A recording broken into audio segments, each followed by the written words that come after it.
Assalamualaikum warahmatullahi wabarakatuh.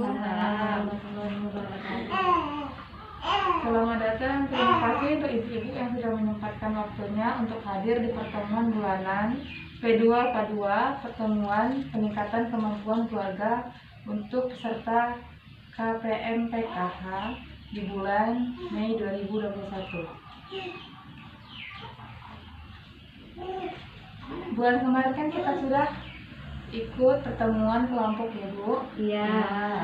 Nah, kemarin kita disuruh membuat tabel janji diri. Janji diri untuk menjadi orang tua yang lebih baik untuk keluarga dan anak-anak kita. Bagaimana? Apakah sudah dipraktekkan di rumahnya Bu? Sudah. Alhamdulillah ya. Terima kasih sudah mengaplikasikan apa yang sudah kita pelajari di bulan-bulan sebelumnya.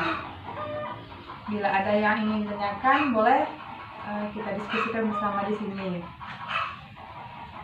Hari ini kita akan belajar tentang pemetaan kemampuan diri dan keluarga, yaitu kemampuan diri dan lingkungan.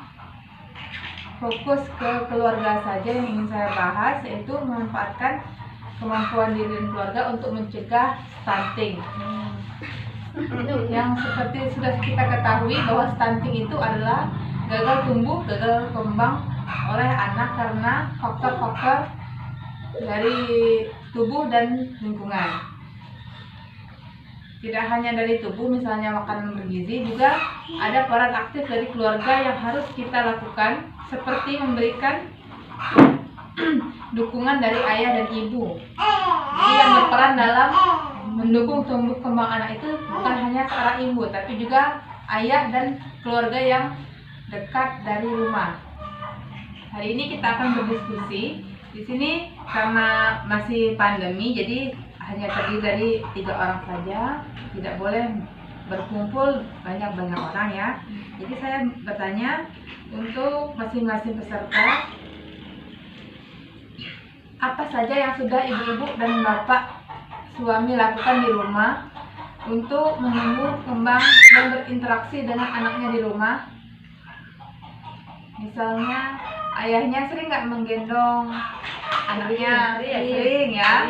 Nah, berarti itu sudah stimulasi atau rangsangan yang diberikan orang tua kepada anak-anaknya. Selanjutnya, contoh berikutnya, misalnya seorang ibu memberikan makanan bergizi kepada anak-anaknya. Itu juga bentuk dari dukungan keluarga agar mencegah stunting dari anaknya.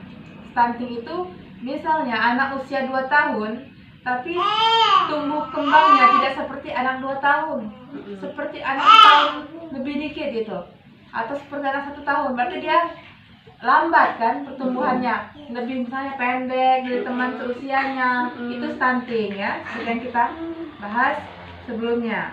Nah, seorang ibu yang memberikan makanan bergizi pada anaknya, memberikan ASI, memberikan susu yang bergizi, memberikan makanan yang bergizi MPASI, itu juga sebagai bentuk dukungan keluarga untuk mencegah stunting. Kemudian saat hamil sebelum melahirkan, peran ayah tadi seperti apa Bu? Misalnya mengajak istrinya memeriksa kesehatan ke bidan, mengantarkan istrinya melahirkan ke puskesmas, itu juga bentuk dukungan dari suami ya. Kemudian ibu-ibu kan dapat bantuan sosial. Bantuan sosial itu dimanfaatkan untuk apa aja? Kalau punya anak balita, punya anak bayi, berarti Susu. untuk beli susu, beli pempes, beli makanan bergizi, buah, sayuran, dan protein seperti ikan, tahu ya, untuk telur untuk anak-anaknya. Bu piring. Ibu yang memasak sendiri di rumah juga itu mendukung pemanfaatan bantuan sosial lebih optimal, karena kalau kita beli dapatnya cuma sedikit dan harganya lebih mahal ya. Jadi yang sudah kita lakukan di rumah, ibu-ibu lakukan di rumah, itu sudah mendukung pencegahan dan penanganan stunting yang difokuskan oleh pemanfaatan kemampuan diri dan keluarga. Saya akan bertanya, nanti ibu jawab ya. Di tabel ini ada pertanyaan, apakah ibu sehat selama kehamilan? Alhamdulillah sehat. Alhamdulillah sehat. Jadi jawabannya iya, sehat ya. Kemudian apakah ayah memberikan dukungan saat ibu hamil? Memberi. Ya, berarti ayah juga mendukung pencegahan dan penanganan pada stunting. Kemudian apakah ayah terlibat dalam pengasuhan anak selama ini? Terlibat. Ayahnya tidak hanya datang ke rumah, tidur, pulang kerja langsung pergi lagi, tidak ya? Berarti dia berinteraksi dengan anaknya, mengajak ngobrol walaupun anaknya belum mengerti. Kadang membantu istrinya untuk memandikan anak atau menggendong, itu juga bentuk stimulasi atau dukungan dari ayah atau suami. Kemudian apakah anak sudah mendapatkan ASI eksklusif selama 0 sampai 6 bulan? Sudah ya. Bagus ibu KPN-nya. Kalaupun tidak mendapatkan ASI dari umur 0 sampai 6 bulan karena sesuatu hal dan lain, nah itu bisa kita ganti pemenuhan kebutuhannya dengan susu formula, itu karena sesuatu yang sangat mendesak ya. Kemudian apakah asupan gizi anak sudah tercukupi setiap hari? Sudah. Untuk anak yang balita di atas 6 bulan kan sudah makan makanan yang padat ya, selain ASI. Jadi sudah makan nasi yang dilumatkan, sayuran dilumatkan ya, buah-buahan. Nah, berarti itu juga sudah mencukupi kebutuhan gizi Kue anak. tabuan. Iya, kue, biskuit ya. Apakah anak termasuk yang bersih? Anaknya bersih nggak? Bersih. Minimal dimandikan 2 kali sehari. Iya, sudah bersih berarti anaknya. Ada anak-anak yang tidak diurus atau tidak diperhatikan sama orang tuanya, mandi kadang sehari sekali, kadang kotor. Itu juga bisa menimbulkan stunting pada anak karena saat anak itu kotor, ada kuman atau bakteri yang masuk ke tubuhnya, itu akan menghambat pertumbuhan dan perkembangan dari anak itu sendiri. Apakah sudah memantau tinggi badan anak setiap bulan di Posyandu? Sudah ya. Ya, ibu-ibunya aktif di Posyandu. Apakah sudah memantau berat badannya juga? Sudah. Apakah mengalami perkembangan setiap bulan?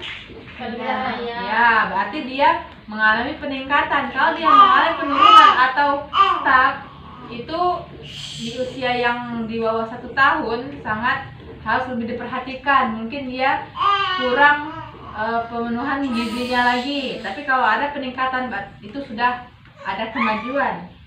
Kemudian apakah orang tua sudah membiasakan bermain dengan anaknya? Sudah, diajak bermain bola anaknya, jadi bagaimana? Main bola ya. Kalau ada boneka dimain, kalau ada kertas dia belajar mengoyak-ngoyak nggak apa-apa, dia belajar bermain di sepeda-sepedanya. Kalau anak balita ya. Pertanyaan yang saya sampaikan tadi berarti ibu-ibu di sini sudah melakukan hal-hal yang semuanya dianjurkan oleh pemerintah untuk mencegah dan penanganan anak stunting, atau jangan sampai anak kita mengalami stunting tadi ya. Karena kunci pentingnya itu individu dan keluarga memiliki potensi dan kemampuan yang dapat dilakukan dan dimanfaatkan untuk mencegah dan penanganan stunting. Ya. Pada pertemuan kali ini saya tutup dulu pertemuannya dengan alhamdulillah, terima kasih sudah mengikuti pembelajaran ini. Semoga mendapatkan pembelajaran ini dapat kita aplikasikan di rumah lagi dan lebih meningkatkan lagi dalam kemampuan kita dalam keluarga, agar menghasilkan generasi bangsa Indonesia yang cerdas, sehat, dan tidak stunting. Assalamualaikum warahmatullahi wabarakatuh.